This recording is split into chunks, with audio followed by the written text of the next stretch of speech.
Hello, everyone. This is my first face-to-face ORAN meeting, and I'm excited to be here. It's great to see so many familiar faces whom I have previously known only virtually. My name is Volkanos Çelik.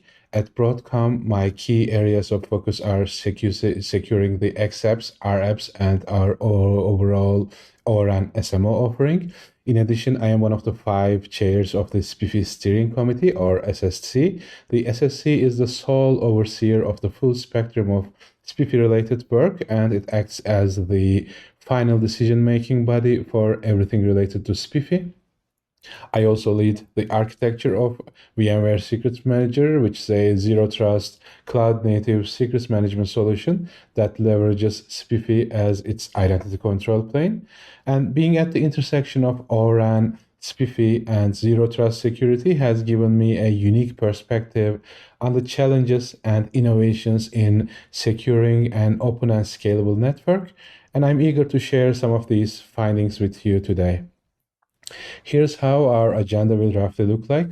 We'll start by exploring fundamentals of SPIFFE and SPIRE. Next, I'll briefly discuss some of the use cases of SPIFFE and SPIRE in real-world scenarios. Then we'll explore how SPIFFE can be utilized to manage ORAN identities effectively. And finally, we'll transition into a fireside chat with Daniel Feldman, a subject matter expert in SPIFFE, SPIRE, and also a well-known name in the Zero Trust security community. So without further ado, let's dive in. I'll start with SPIFFE and SPIRE. So what's SPIFFE? SPIFFE, or the Secure Production Identity Framework for Everyone, aims to establish a universal identity control plane by setting a framework of standards. The SPIFFE identity model assigns each service a unique identifier known as the SPIFFE ID, and SPIRE, the SPIFFE runtime environment, is a reference implementation of SPIFFE, and SPIRE is a CNCF graduate project. The graduate title means that it is mature and it is stable to be used in production at a massive scale. And Spire has been battle tested in large scale environments actually, and it is secure and ready for production, as I said. So this is the official definition of SPIFFE from the official SPIFFE.io website. SPIFFE and Spire provide strongly attested cryptographic identities to workloads across a wide variety of platforms. Well, it's a bit mouthful, so let's disaggregate this definition to make some sense of it. I highlighted certain keywords out here. Some of these terms you might know, some you might not be familiar with. Some might have different connotations in the context of SPIFFE, so I'll cover them all regardless to establish a baseline of understanding. So attestation refers to verifying an application's identity and integrity off cycle without talking directly to the application. So SPIFFE ensures that the app is what it claims to be by using what's called external verifiable evidence. So without directly communicating with the application itself, SPIFFE talks to the platform that hosts the app, for example, or the cloud provider or the orchestrator to get some meta information about that app. And with that meta information, it correlates and identifies the application, as we'll see examples of it soon. There are two forms of attestation in the SPIFFE lingo. One of them is node attestation and the other is workload attestation. We'll see examples of these shortly as well. And when I say workload, it's just a fancy way of saying an app or a service. In this talk, I'll use the terms app and workload interchangeably. And in the context of ORAN, things like XApps, RApps, or CM configuration manager, for example, are all examples of workloads. Apps are identified by their cryptographic identities. In SPIFFE, these identities are called SVIDs, or SPIFFE Verifiable Identity Documents. And SVID is just a fancy way of saying X509 digital certificate. SPIFFE ID is a human-readable identity that the apps use. It is embedded in the SAN, subject alternative name field of the X509 SVID. And related to identities, there is the concept of a trust bundle. A trust bundle includes the public search that is required to validate the cryptographic signature of the SVID and also other applications' SVIDs that the application wants to talk to. SPIFFE is a platform agnostic protocol. It can operate across various computing environments, across cloud environments and cloud boundaries, infrastructures without being tied to any specific technology or any specific vendor, which makes it an excellent fit for ORAN. And finally, the SPIFFE Workload API provides an interface for the apps to obtain the SWIFT, SPIFFE IDs, trust bundles. It abstracts the complexities of certificate issuance, renewal, and revocation. But having said, learned these basics, why we need SPIFFE? Let's discuss why there might be a reason to use SPIFFE. So these are some of the headlines I gathered over the last few weeks, and many of such incidents happen almost weekly every time. Why? Because without an identity framework, applications end up bundling things like secrets, service keys, service tokens together with the apps itself. And when any secret is a part of the application's deployment, then it's a vulnerability waiting to be exposed, as we see the examples here. So we need a method to distribute those identities as certificates to the applications automatically and at scale. Because like for an ORAN deployment, I may have like thousands of accepts distributed across a wide nationwide network. I cannot manually rotate all the certs. I need an automated way, and I need to do this fast. And we need to do that without inherently trusting the applications as well, because that's the whole point of zero trust architecture after all. Moreover, to ensure sufficient security, these identities or certs need to be, like I said, assigned and revoked automatically. They need to be cryptographically and irrefutably verifiable to ensure that the identities can be trusted without any question. They need to be short-lived. A traditional certificate has a TTL of like a couple of months to a year to even sometimes tens of years, depending on the kind of the cert. But in SPIFFE, the typical lifetime of a certificate is a couple of hours. And by short-lived, I mean that a certificate should not exceed a couple of hours to minimize the window of opportunity of misuse in the case of a certificate leakage. So also, we need a standardized and portable means to identify applications through certs across platforms, machines, and cloud boundaries to maintain security and consistency and interoperability.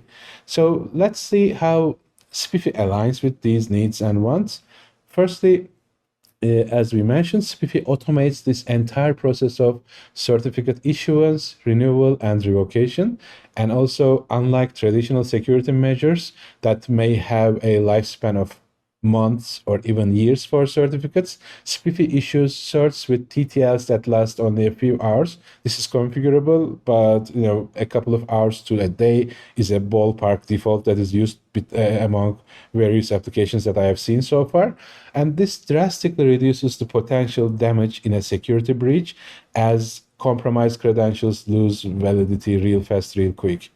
In addition, SPIFFE almost entirely, I cannot say completely, but it almost entirely eliminates the need for using a secrets manager, because with SPIFFE, you don't need keys, passwords, service tokens to identify apps, because the SPIFFE ID is the app's identity itself. It can identify itself cryptographically without any doubt to any other application by providing its SWIT.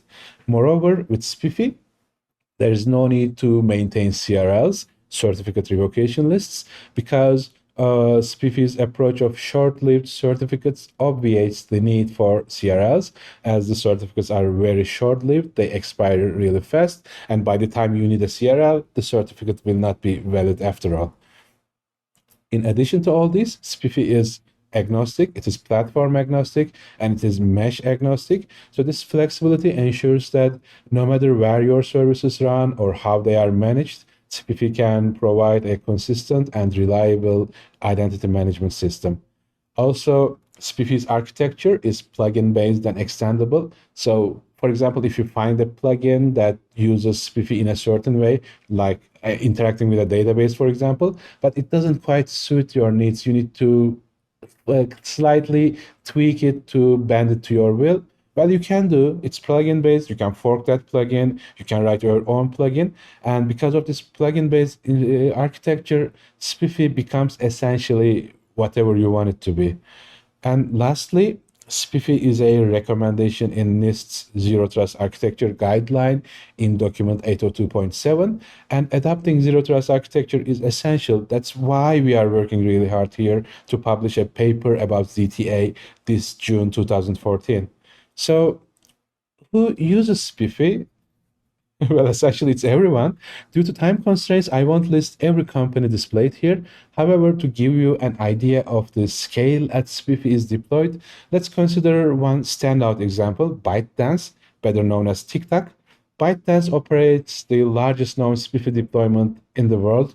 A couple of years ago, it can be maybe 4 years, it was operating like more than 1 million nodes of SPIFFE across the globe. So it really operates at a massive scale, effectively and securely, which proves that SPIFFE can indeed scale. And here are some other tools and services that that uses SPIFFE. Again, in the interest of time, I'm not going to list them all, but I want to highlight two significant examples. One of them is Google Cloud, GCP, which uses SPIFFE for workload identity and authentication, ensuring that secure service interactions across its vast cloud infrastructure is established. And the second is Microsoft Azure Active Directory, which again leverages SPIFFE for workload identification and also federation, enhancing security in its own distributed, massively scaled environments. I am going to quickly overview some of the SPIFFE use cases to give an idea of what SPIFFE is capable of. This one is about platform and infrastructure independence. SPIFFE uniquely is capable of dispatching unified identities across different environments. This means using SPIFFE, an application in Google Cloud can communicate to another application in Amazon Cloud and then talk to yet another application on your on-premises edge cluster, edge data center, for example. So we can establish a secure heterogeneous way of communicating applications through MTLS by just using SWITs minted by a federated SPIFFE architecture. Uh, and you can also use SPIFFE to secure your supply chain. You can use SPIFFE to ensure that only the containers that is created by your CI/CD pipeline receive a valid identity. This will really help you because in the case of some adversary injecting a rogue container in your system in however means, the container won't be able to get an SWIT because the SWITs will be only distributed to the containers that are created by your CI/CD pipeline, which secures your system and ensures and protects your supply chain drastically. And this is about simplified access to resources using SPIFFE. SPIFFE allows the use of various plugins, such as the OIDC Federation plugin, to facilitate secure communications with things like databases, object stores, message queues, and various other apps like Kafka, Minio, and the like, without the needs for using usernames, secrets, or credentials. So I can use the SPIFFE ID of the application transparently to authenticate to a database via MTLS without needing a credential, which is amazing. And this one is related. It's about doing this in the cloud scale. You can also authenticate to cloud services like Amazon RDS or Amazon S3 or some Google Cloud Store without needing any authentication or credentials by just using your SWIT or SPIFFE ID. And this is about enhancing security through compartmentalizing your trust boundaries. To minimize the attack surface, you can divide your security boundaries into several trust domains. And with SPIFFE, these domains can be federated, allowing for secure communications based on well-defined and secure relationships. For example, this near real-time rig and non-real-time rig can operate with their respective trust domains, and with federation, they can securely interact with each other. Now, let's explore how we can authenticate ORAN applications using SPIFFE. But just a quick note that These methods that I discuss here are potential strategies rather than established standards right now. So we are at the cutting edge in that regard. So please consider that what I present here today as a set of prescriptive suggestions. These are not definitive rules, but possible approaches to be refined and adapted by our standard CI, spec review, and commenting and discussion processes to push and evolve into standards. So with that caveat put aside, let's begin by discussing a scenario involving an XApp that wants to communicate with another application in the near real-time rig. So please remember that while I am using XApp as a specific example, these principles and methodologies we'll explore here today can also apply to any application or service operating within the ORAN cloud. For these apps to communicate securely, we want MTLS, of course. And how do we establish MTLS? We want certificates. And to more specifically, we want X509 version 3 digital certificates to establish a secure MTLS connection. And luckily, SWITs are nothing but X509 version 3 digital certs. So this means we can use SPIFFE to dispatch certificates to these apps seamlessly and establish MTLS connectivity as a side benefit. Or more appropriately, we'll use Spire, since SPIFFE is the standard, if you remember, and Spire is a reference implementation of the SPIFFE standard.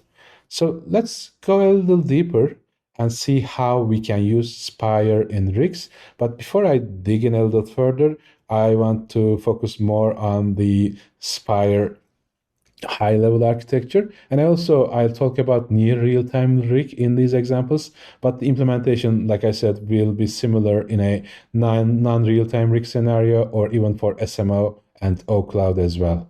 So the Spire architecture consists of a centralized server and one agent in each virtual or physical machine. And the server, I show this as a single identity, but in a highly available setup, there might be more than one server that is like acting in a load balanced fashion, but it will act as a single identity. So for all practical purposes, we can think that there is a single server here.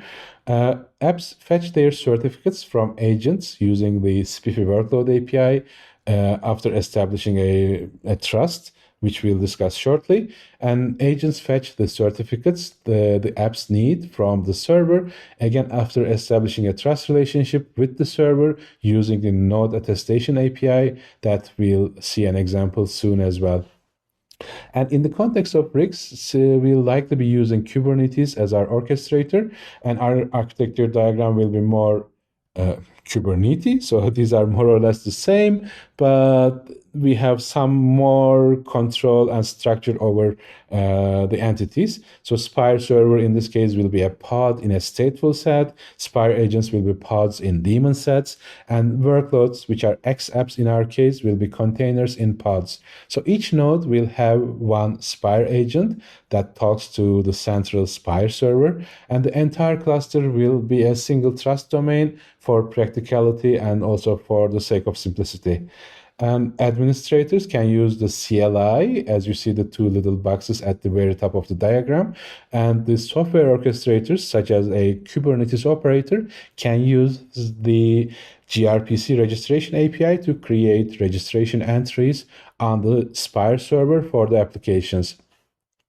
In addition, the Spire server can optionally be configured to trust a provider's certificate authority. So this is optional, like I said. By default, Spire server mints self-signed certificates.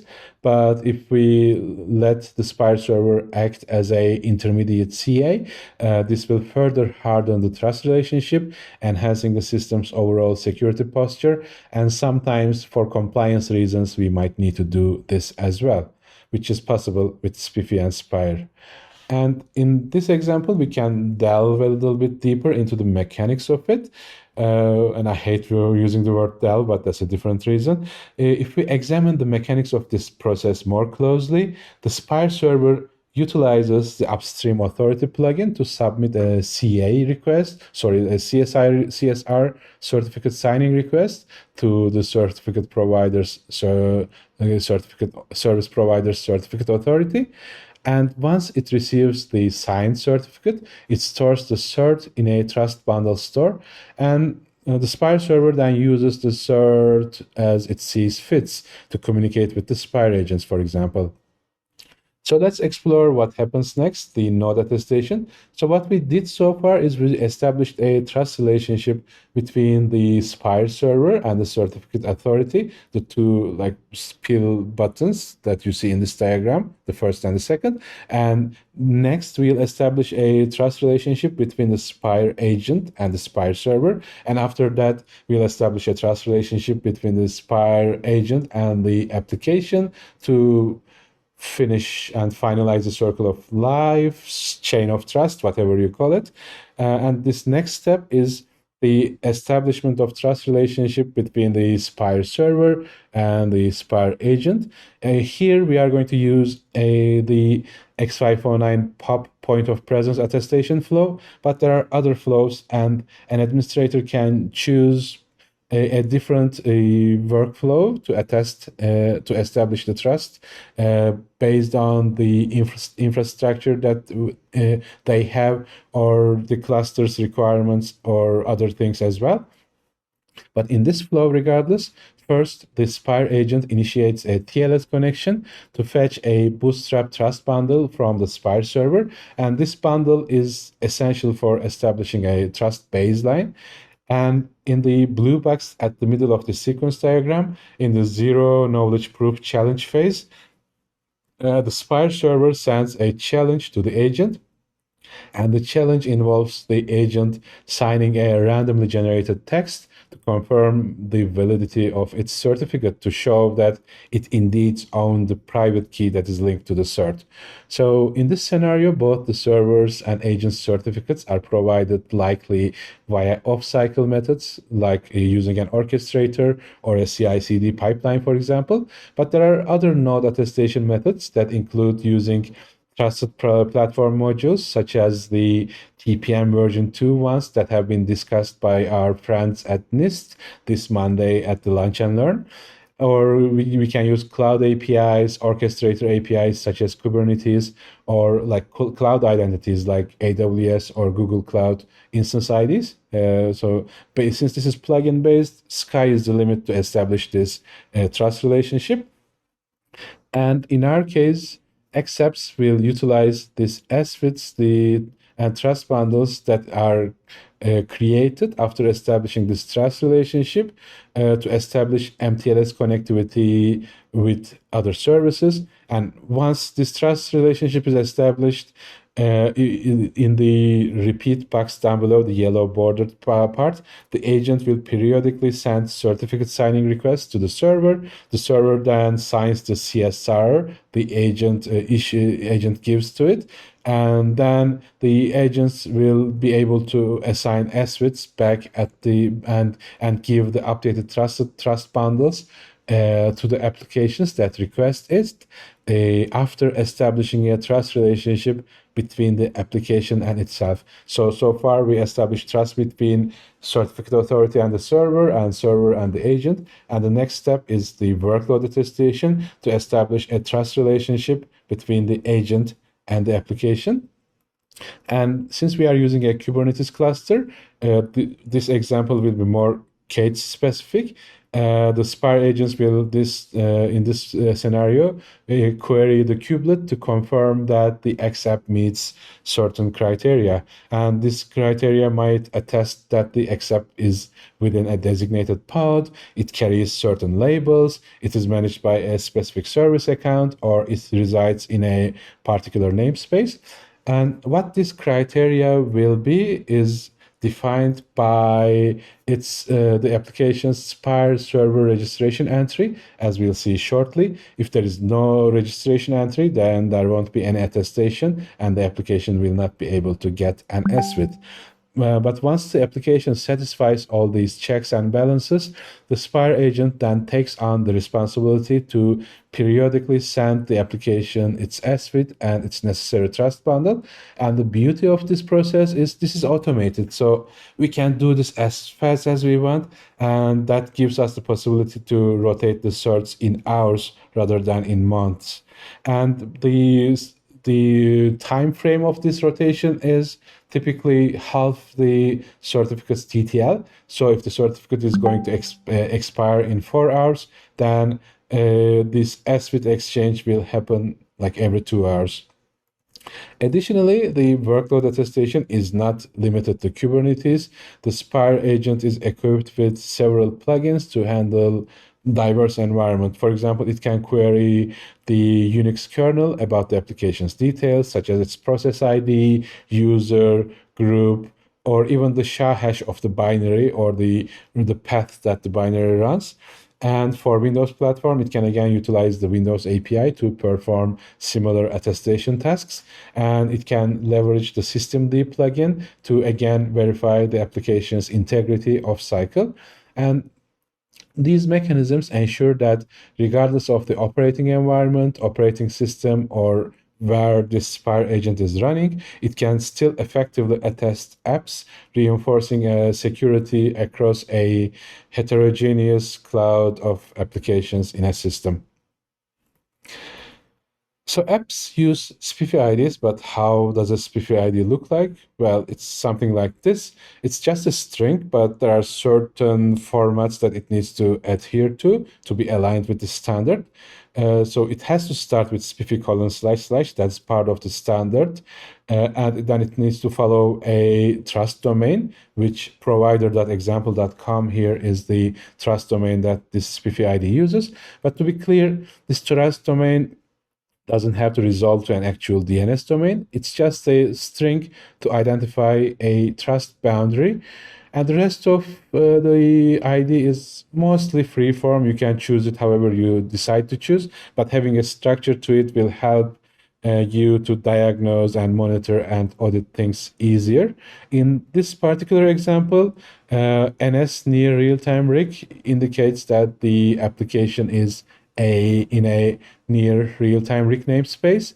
SA/TSXApp might mean that the application uses a traffic steering XApp service account, and VMTSXApp is likely a human-friendly alias for the VMware traffic steering XApp name.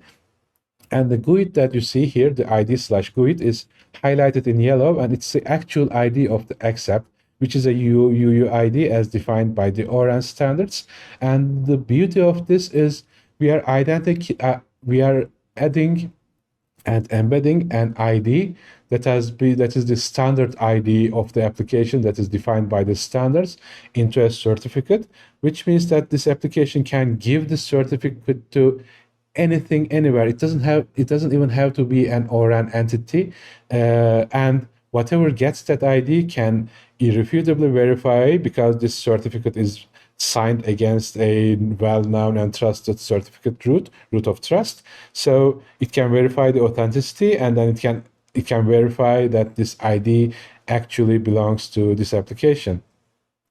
To further bolster the security of our system, we can configure a cloud-based key management system to store things. But why do we need a KMS? Because all the time we send CSRs and sign certificates, and excuse me, whenever we send a certificate signing request, we need to sign something with a private key, and those private keys are rather kept private.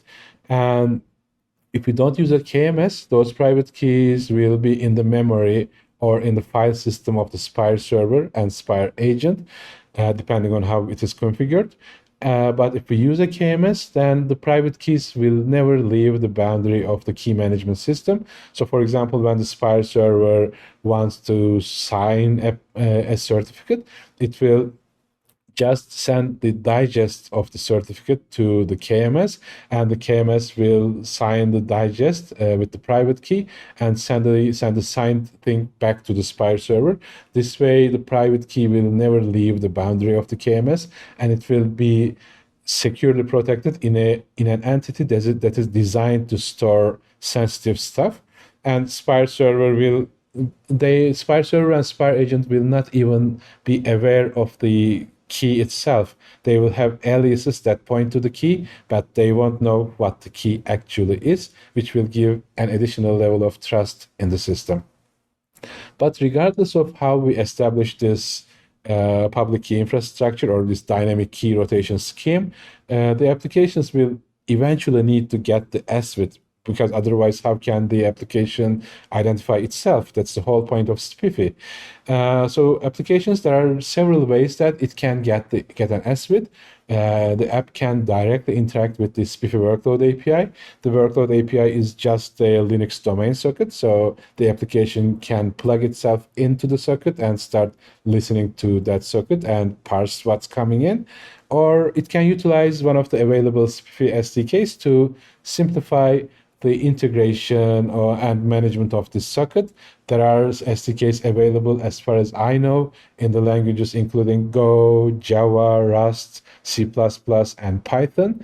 And they abstract so much of a deal of complexity that, like, without using an SDK, it's like a burden. In VMware Secrets Manager, for example, we use Go SDK, and it's such a relief. Like, otherwise, it will be extra hard to establish that level of integration without any error. So if you want to programmatically talk to the workload API, I highly recommend using an SDK, but it's not the only way. And for certain applications, you might not even have a chance to use an SDK. For example, this might be a third-party accept that we deploy into our cluster. We might not have the access to its source code, and therefore we might want to provide those certificates on the side to the app, which can be done by a tool called SPIFFE Helper. SPIFFE Helper is a convenient option that acts as a sidecar container, and that sidecar, as we see in this diagram, automatically mounts to the pod, and then it refreshes the certificates as needed without the application needing to handle the API interactions directly. And it's amazing from the point of the application, because the app doesn't know nor care about whether this existence of this entire Spire SPIFFE architecture. Whatever it sees is just a folder that has a certificate in it and also a trust bundle in it. And those trust bundles are valid, and it can always trust that the application can use it to establish MTLS, which is great. You know, it's separation of concerns. It has its pros and cons. Personally, if I am developing my own applications, I prefer to use an SDK. If I am integrating with an application that I borrow elsewhere, I prefer to use a certificate sidecar. So that depends on your use case, essentially. And like the application to talk to anything in the cluster or to attest itself, it will require a Spire server registration entry. And there are several ways to register an application to the Spire server. And in the context of ORAN, a particularly fitting approach involves utilizing the service management orchestration framework. The SMO can communicate with the Spire server through the standardized O1 interface to create application registration entries. And once the registration entries are saved in the Spire server, then the Spire agent can send the CSRs to the app for the app's SWIT, and then fetch the SWITs and the trust bundle for the apps as usual. And this repeat loop, like I said, it repeats in the context of hours, and that's how we can automate this certificate exchange real fast. And also the benefit of it is the application doesn't have to exist for this cycle to start.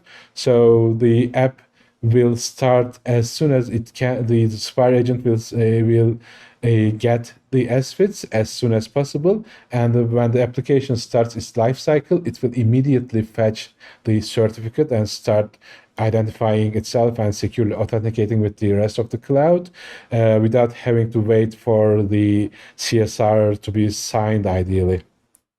And an important aspect to consider is handling the app registration on the Spire server.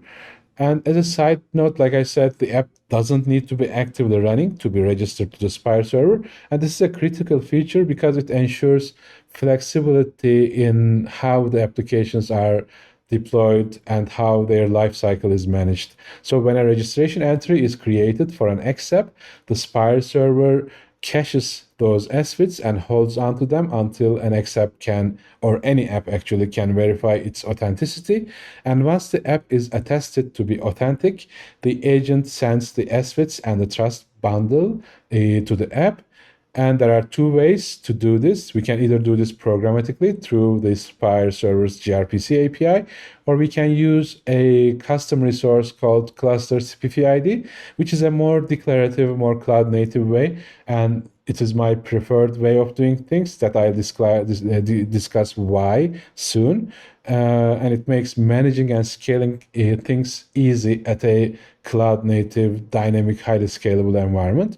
But regardless of the method, whether we use direct API calls over declarative configuration, or whether we use the cluster SPIFFE ID abstraction, the end result remains consistent. The Spire server is equipped with the necessary registration entries to mint and distribute SVITs to the apps.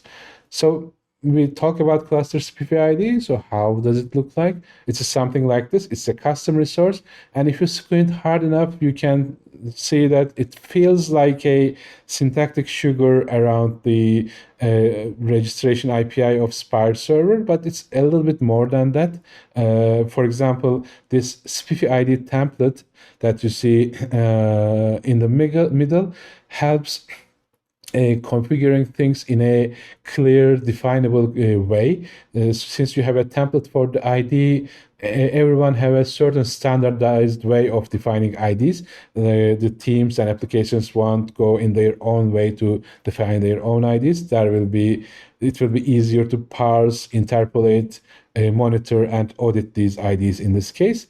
In addition, the cluster SPIFFE ID contains the selectors, the similar selectors that you see here actually, and also workload selector templates.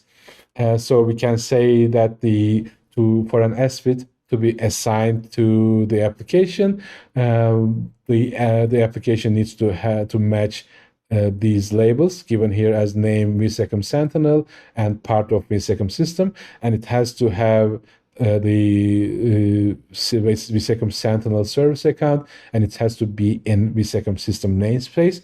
The cluster SPIFFE ID is a declarative way to define this. But the beauty of it is not this declarative definition, if you ask me. It is because the cluster SPIFFE ID is a Kubernetes resource, we can use regular K8s methods to describe it. So if we do a kubectl describe cluster SPIFFE ID, or if you do a kubectl get cluster SPIFFE ID, then you'll see like something similar to this. It is the same like labels and like selectors and things like that.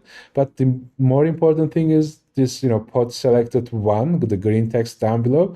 It shows that right now, in this instance, there is one application in the cluster that matches this criteria. One application in this cluster is inside the vSecond system namespace. It has a Keystone service account, and it is matching the labels that we added in this pod selector template. So it is eligible to get an identity and SVIT on its own. So this is like a heaven if you are an SRE, site reliability engineer, or if you are a security engineer. This data is really useful to audit and identify which app is getting what kind of an ID, which otherwise, if you are using the non-declarative method, if you are talking to the registration API directly, then you'll have to write some custom code in the first place. And secondly, you may need to design this observability layer yourself around this architecture, which I personally prefer not writing code whenever possible, because no code is more secure than some code. So like this is my preferred approach, but it's not the only way. As I said, you can directly communicate with the API as well. And this is how the registration entries will look in the server. It's like a database entry, and indeed it is a database entry actually. So it has the SPIFFE ID, and it has these selectors and some other metadata as well. And based on this registration entry, the agent will attest the application. The agent will look into the registration entry and attest the application to have like the namespace, service account, and even the pod UID that we define here. So those are the entries, but there is the this is kind of the like blueprint, but there's the actual certificates that the application uses to authenticate itself. Then, I'm a visual learner, so I want to visualize things, and I wanted to see those certs and how they look like, and this is how they look like essentially. So these yellow things are the trust bundles that the application will use to verify the integrity of its SWIT and also other applications' SWIT by checking the trust chain of the certificate from itself all the way to the root of trust. And this green thing is the SWIT that the application receives, and it is signed by this private key, the blue key that you see down here. And like we said, the private key can also be in a KMS. It doesn't have to be in the memory of the server. Keeping it in a KMS will be a secure option if it's possible. And the SWIT is nothing but a X509 certificate. We can extend it and see what it looks like. The important part that I want to highlight is this yellow text.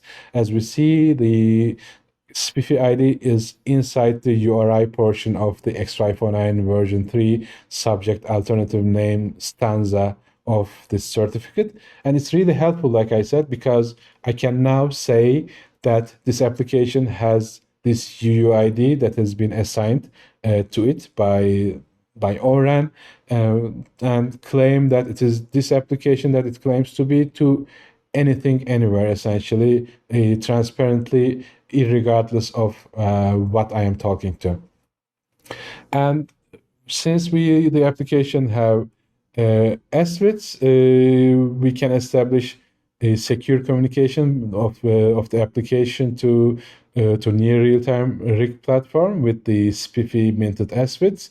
And in addition, since the accept ID is already part of the SWIT, like we mentioned, the management service within RIG can extract the ID and deliver it to the app as part of the registration payload of the response, which we'll kind of observe in the next slide as well.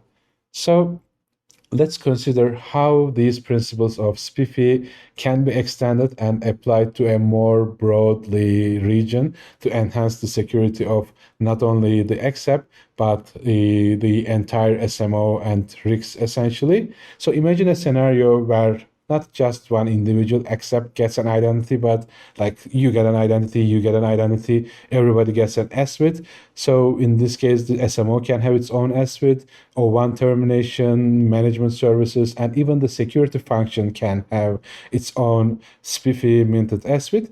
And this way, we automatically have MTLS across the entire RIG as a side benefit. And using MTLS facilitated by SPIFFE effectively shields the RIGs against a lot of threat vectors, ensuring that all communication is secure and trusted within RIG. And we can take this concept even further. We can extend the use of SPIFFE beyond just the RIGs to include the entire OCloud. And by adopting SPIFFE as the identity control plane for the OCloud, we can ensure that every piece of software, every service, every system within the ORAN ecosystem can authenticate and communicate securely. And by centralizing the identity management with SPIFFE, we reduce the complexity and increase the effectiveness of our security measures, ensuring that the ORAN ecosystem remains resilient and trustworthy as always. So we have reached a fascinating part of our session, the fireside chat. It's my pleasure to welcome Daniel Feldman, a distinguished expert in SPIFFE and SPIRE, and also a well-recognized figure in the Zero Trust security community. Hi, Dan. Thank you for joining us today. We are all looking forward to gaining insights from your extensive experience and discussing the principles that we have covered here so far. Welcome.